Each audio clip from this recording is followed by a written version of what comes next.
How to cite a website using MLA format. The Modern Language Association (MLA) citation style is used for journals and research papers in the humanities. When making a citation, you must include a full citation on your works cited page, as well as a shorter in-text citation where you reference information from the website. The 8th edition of the MLA Handbook focuses on you providing as much information as you can based on a set of 8 core elements: the author, the title of the source, the title of the container, other contributors, the version, the number, the publisher, the publication date, and the location. Less emphasis is put on formatting than on consistency. However, you will not be able to find all this information when you're making a citation for a website, so you only put in what you can find. Part 1: Citing an entire website. 1. Start with the author's name. When it comes to a website, it can be difficult to find an author for the whole website.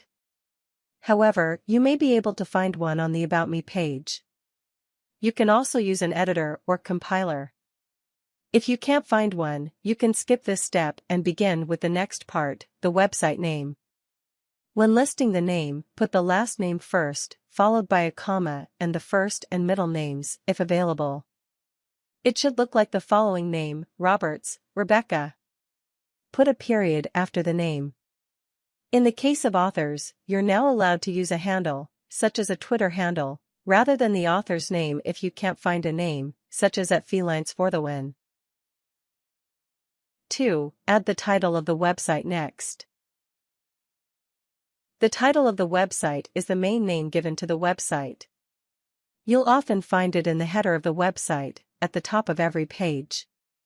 Normally, you'd put what MLA calls the title of source next, which refers to the smaller section where you found your information, such as the page name or a journal article in a larger journal. However, if you're using a whole website, you leave this part out and just put in the name of the website. The name of the website should be in italics. It should look like the following citation: Roberts, Rebecca. Cats Who Sleep. Use a comma after the website title. 3. Include other contributors. If you find other people who contributed to the website besides the main editor, you can include it after the name of the website. Usually, you add in how the person or persons contributed, such as edited by for editors. Add contributors in using the following method: Roberts, Rebecca. Cats Who Sleep, edited by John Jacobs and Joseph George. Put a comma after the contributors. If the website doesn't have other contributors, leave this part out. 4. Move on to the publisher. Normally, a version and number would come next, such as with a journal, but most websites don't have versions or numbers, so move on to the publisher. The publisher in this case is the organization or sponsor of the website. If the name of the publisher is the same as the website, you can leave off the name of the publisher.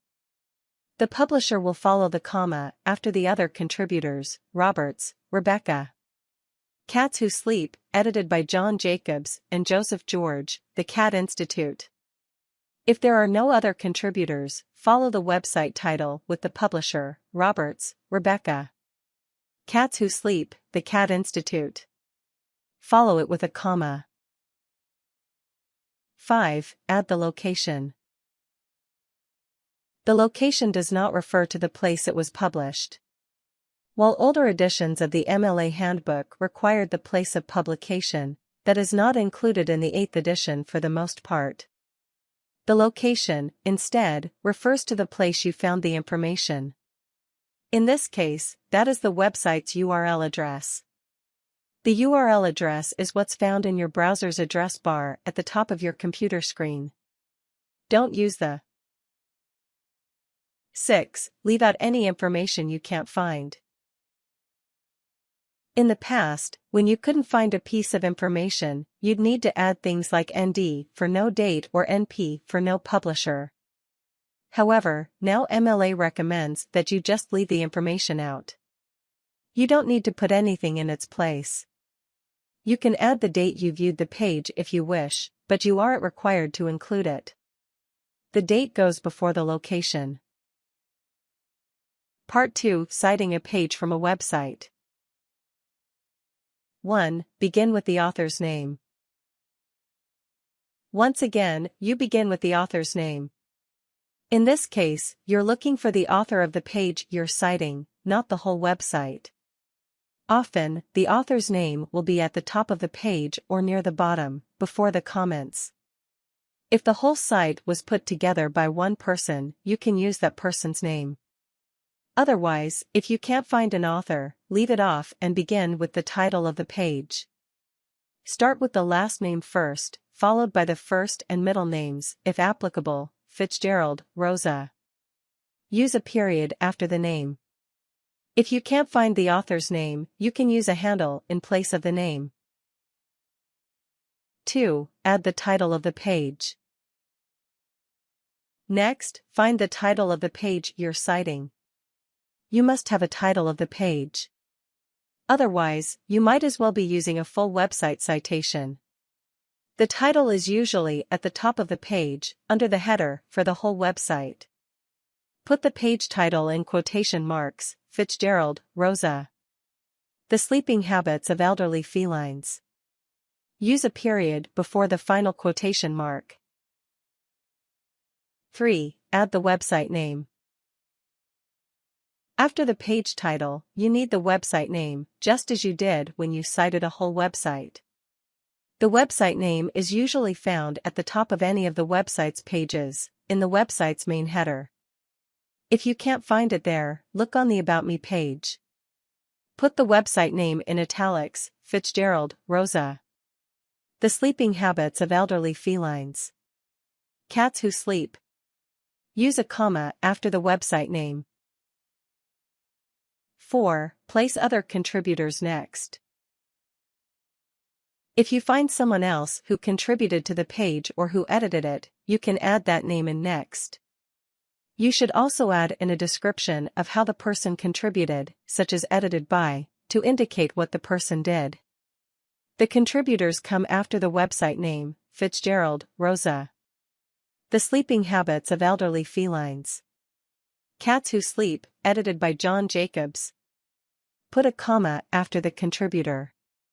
If you don't have other contributors, leave this part out. 5. Use the publisher next. The publisher is the sponsor or main organization of the website. You can find it on the About Me page, or sometimes on the bottom of any of the website's pages. If the publisher name is the same as the website name, you don't need to include it. Add the publisher after the contributors. If there are no other contributors, add it after the website name, Fitzgerald, Rosa. The Sleeping Habits of Elderly Felines. Cats Who Sleep, edited by John Jacobs, The Cat Institute. Use a comma afterwards. 6. Include the location in this case, just like in the case of citing a full website, the location is the website's URL address. To find the URL address, look at the address bar at the top of your browser. It should begin with HTTP, HTTPS, or www. Copy and paste it into your citation, except always leave off the HTTP, or HTTPS, and begin with www. Place the website's URL after the publisher, Fitzgerald, Rosa. The Sleeping Habits of Elderly Felines. Cats Who Sleep, edited by John Jacobs, The Cat Institute, www.thuibcitefersleepingcats.com, Sleeping Habits of Elderly Felines. Part 3. Creating an in-text citation. 1. Create a sentence that references the website. An in-text citation goes in your essay where you are referencing information from the website. It doesn't matter whether you are quoting from the source directly, with quotation marks, or paraphrasing from the source, in your own words without quotation marks. Either way, you need to add a citation to tell where you found the information. If you use information from other sources without citing it, it's considered plagiarism, with the exception of factual, common knowledge. Citing your sources is also a courtesy to your readers. It lets them know where they can find more information on the topic. 2. Add parentheses. Once you get to the end of the sentence you're citing, use an open parenthesis. The parentheses indicate to your reader that you are opening a citation. The citation goes before the period at the end of the sentence, though if you're using quotation marks, they should come before the parentheses. You can also add a citation directly after the citation, preferably before a comma or other punctuation mark, if you're citing more than one source in a sentence. 3. Use the first part of your full citation. Normally, with a book source, you use the author's name and page number. Because websites don't always have authors, use whatever comes first in your citation, be it the author's name, the title of the page, or the title of the website. You do not need to use a page or paragraph number with the website. Therefore, a citation would look like the following in a sentence: Cats enjoy sleeping for many hours a day, Fitzgerald. You only use the last name when using the author's name. Use a shortened form of the title. Try to stick to 3 or 4 words that will lead the reader directly to the citation at the end. If you are using the page title, because the author's name is not available, it would look like the following sentence: Cats enjoy sleeping for many hours a day, sleeping habits of felines.